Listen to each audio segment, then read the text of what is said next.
تو آپ لوگوں سے گزارش یہ ہے میری کہ جو بھی انالیسس آپ کے سامنے پیش کیا جا رہا ہے اس کو مکمل طور پہ دیکھو. کہیں آپ کو ڈاؤٹس ہوتے ہیں، کچھ پرابلم ہے تو آپ مجھ سے کانٹیکٹ کر کے اس کو پھر سے ایک بار ہم اس پر تفصیلی گفتگو کر سکتے ہیں.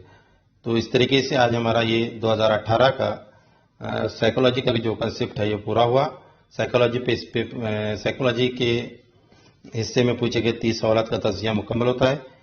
آپ لوگ اس کو غور سے دیکھیے اور سنیے اور لائک کیجیے. شکریہ.